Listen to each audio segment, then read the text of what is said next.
Hey guys, it's me, Messy Frenzy. Welcome back to my network, you social beings. Yeah.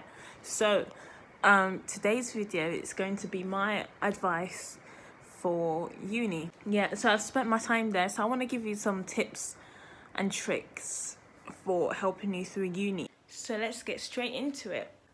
Firstly, I want to talk about quickly, accommodation.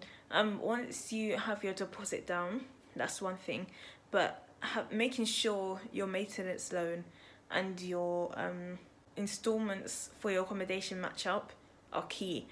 Always keep an eye on it. I say whatever your installments are, if it has dates and like the cost of it next to it, like mine has a little table, I screenshotted it and put it into a uni folder on my phone so I can keep looking at it closer to the times where I think I need to pay. I know you pay when you first join, January, like slightly after Christmas, and then Easter, like March-ish.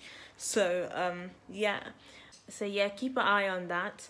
You know, try to budget as much as you can if you want to save money, because money goes, and it goes, especially if you're drinking and like all the snacks and stuff going towards movies, buying tickets to go out, even though this year it didn't really happen, but you know, all that stuff. Even I bought tickets to go out and it didn't happen this year. I didn't get any refunds for any of it. Spend your money wisely. Make sure you know what you want. You know, tickets, I say wait until the night before, or wait until you know a group of people are going, because buying it and just assuming you're going by yourself is not a good strategy. Also with accommodation stuff, you know, my concept was for some reason to buy everything all at the same time, which is good, but there's some stuff that I had there that I barely touched or barely used. So near your accommodation is always going to be like a Wilco or B&M or something, so you know, you can have your basics and then go and get your like extra props and stuff there, you know, or even order it online. So yeah, talking about money, maybe look at specific banks before you join and their arranged overdraft. So arranged overdraft is basically an arranged amount you could go into the deficit without paying interest. So, you know, that's good for students. I say you make your own separate student account so you can see how much you generally have rather than what you have mixed with work and with your student loan. Yeah, once you go in a negative, you're going to be in there for a while. Yeah, try to regulate and keep looking regularly, even though it's hard to look at.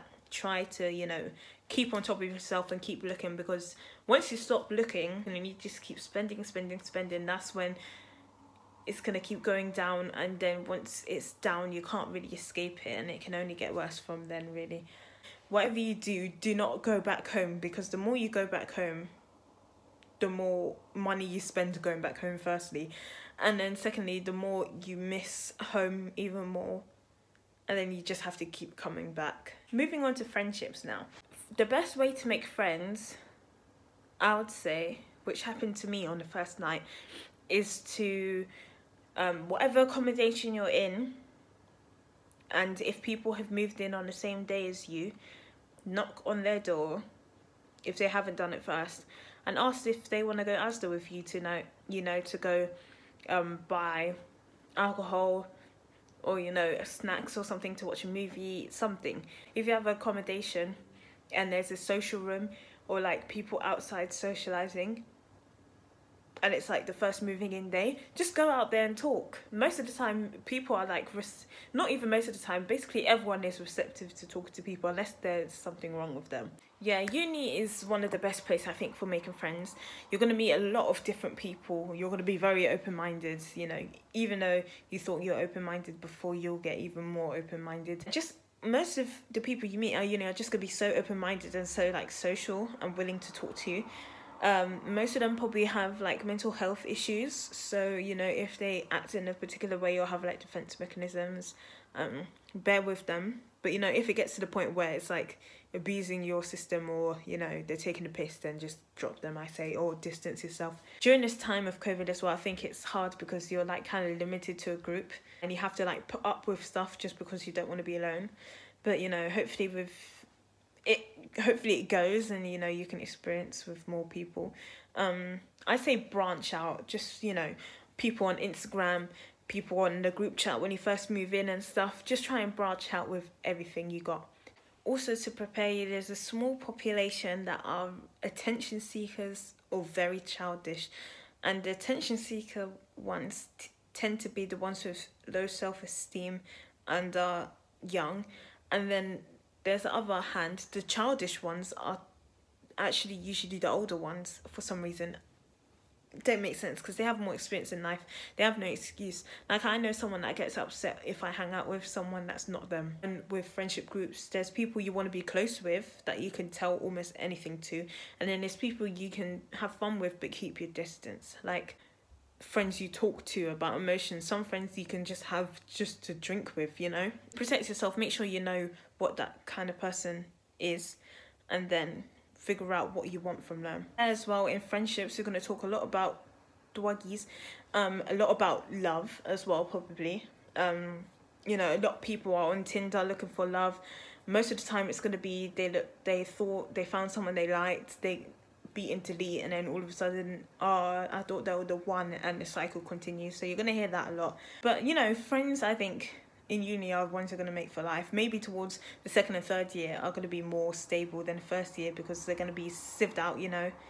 Like, the first years are just a whole bunch of people, and then, you know, most of the time people realise that uni aren't for them and they drop out, and then that's when the more serious candidates and, like, you know, supportive ones, I think, come a bit later on. That's just from my personal thought process. But, you know, the first night, mistakenly, I got pissed drunk, like while I was sick throughout the night and stuff, and I didn't remember. I was on the floor doing the WAP dance, and all of a sudden I was in my bed. Like, it was like that.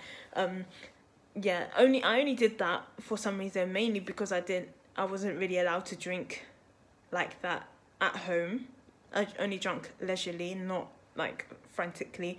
So I wanted to test how much I could do, firstly. Second of all, I had two girls that was living in the same flat as me, and I was in the same block. I was literally only upstairs, so I was like, I could get to my room fine if I get to that point. But I didn't know what I was like at that point, so that was stupid. So yeah, luckily for me, I knew they were nice girls, and that, you know, they have, you know, if I didn't have my key, at least one of those two will have my key, and that they would let me in and drop me off. So lucky for me, they did that. All of them dropped me off. Thank you guys, I appreciate it. But yeah, I say don't do that. Get yourself to a point where you're buzzing, but you can control yourself, not like you're out of control, especially when you're out clubbing and stuff, because, you know, people take liberties and we don't want that. So a thing that goes with alcohol is well, not like hand in hand. There's the potions, which is alcohol, and then there's the doggies, which is probably something I should talk about as well, which you're going to be introduced to. You might be really, really closed-minded about drugs.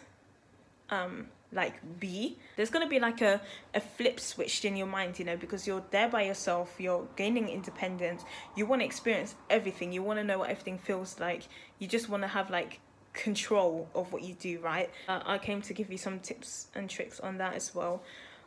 Health wise, I say before you do it, I say do research, you know. It doesn't hurt to do research. It only helps you find out more about what you're doing. What else can it really do? Plus it's actually kind of really interesting, like the effects on the brain and things. Research YouTube videos on like how it affects your brain, the symptoms, what to do whilst you're high, and like maybe a few additional things, side effects and things. Ecstasy, for example, with lots of chewing and like hyper behavior. But if you don't look at that beforehand and you just do it and you don't know what to expect, you're going to be scared, you know, and then that's going to affect your trip, which I'll kind of go into later on. So just do your research, and plus it helps you like decipher if you really want to do it or if you're being peer pressured to do it. Look at the dosages as well. Yeah, I say do it like once a season or once every holiday or something, like Christmas, Easter, Halloween, like 3 times a year. Like nothing, you could obviously do more than that, I'm not bossing you around, but I'm saying personally it's good, like medically and like scientifically, it's good to space it out over time, because obviously you don't want to take it back to back to back to back like some people I know, where you have to uptake the dosage each time, because you know, once you have a specific amount, your body gets used to it, so it has to keep upping it to get the same effect as when you first started. That's usually how overdoses happen. If you want to do it for fun, go ahead, go silly, go stupid. If it becomes an emotional issue where you're using it to help mental health or like situations you're going through, if you see it as aesthetic, or if you're doing it by yourself and really often, then I think that's where you should start looking for solutions, and it's become a problem now. So hopefully you can find help. Yeah, but hopefully that's why I'm telling you all these tips and tricks and stuff, so you don't get to that point. And also another tip is, if you take any pill, don't have any fizzy drinks, because I think you throw up foam. But yeah, if you don't want to do it, don't do it. Don't let people peer pressure you into doing it. Just do it if you want to. But yeah, most of the time I think it's just a good thing, if you want to, of course, it's a good thing to try it, because you know, just to say you've done it. And it's better to experience in a group of people doing it than do it by yourself alone and be scared, you know. So, you know, if it's a new deal or something, or like someone hasn't tried it before, maybe let people who are willing to take it. If they have a bad trip, then you know not to have those ones. So like, kind of, it's like being mean, kind of let other people test it for you. Finally, with that situation, I say have a great group. Doggies are most effective in a good way, like most positive, and the best high is when you're in a group of like loving, caring people where the energies are high. One bad vibe and everything just goes to ish. Also, when you are high, there are a bit of paranoias like being mixed with people who aren't high, but it's good to have one person stand by, you know, like at least awake or knowing that you're doing it, so you know, if anything goes wrong, that you know someone's there. But anywho, I guess we move on to work now. It's kind of hard to separate work and friendship, you know, because you want to be friends with people, you want to socialize, but you know, your work is what you're paying 9k for, you know, because if you wanted to make friends, you could literally pay £20 for a ticket to go to the club. I say just get it done as soon as you can. As soon as you hear about the assignment, start making plans, start making notes of things you can do, and then once it's open and you can start working on it, just work on it day by day. That's my suggestion. Like, you can do it, if it works for you to do it on the last moment, fine by me. Yeah, I just think that's the more efficient way to do it. And then there's times where you're like not in the mood to do work at all, and sometimes there's times where you like realize that the deadline is closer than you think and you have nothing done. So that's what I'm saying, like maybe just do a plan and stuff, and then you know, it's easier to work off of. So if friends are telling you not to do your work and hang out with them, then they're not really friends, because friends want to see you succeed in it, or they'll try and help you with your work if you need it, or they'll send you to do your work. So you know, that's what you're there for. Like, of course friendships, but work majority. Bun the friends for that moment and just get your assignment done. And then once you're done, you'll feel so rewarding, and then you can go back to your friends.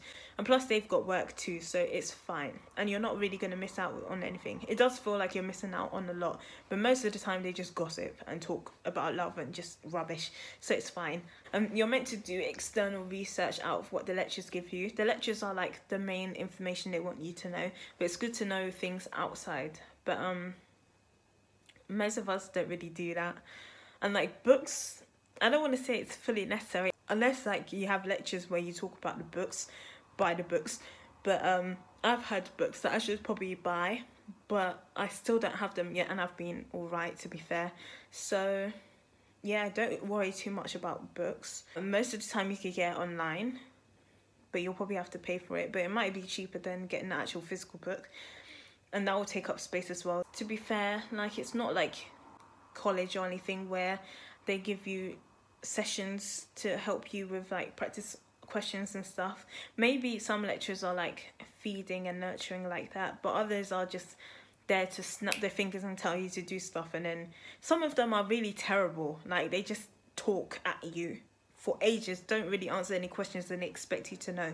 So take things in your own initiative. Once you learn something, I say literally straight after you learn something, do research on it so it stays in your brain, because once you start missing lectures and it keeps continuing on, it's going to be way harder to catch up on, and then things are going to be like empty gaps in your brain that it's going to be really hard to memorize. And finally, with uni, I think it's just like a growth development stage where you just become really independent, and you know, you grow a lot. Like, I feel like I've changed so much but so little at the same time. I'm the exact same, but I've changed, and I feel really independent. Even though I was independent before, I'm way more independent. Like, I'm paying my own bills, I'm cooking for myself. It's like a different type.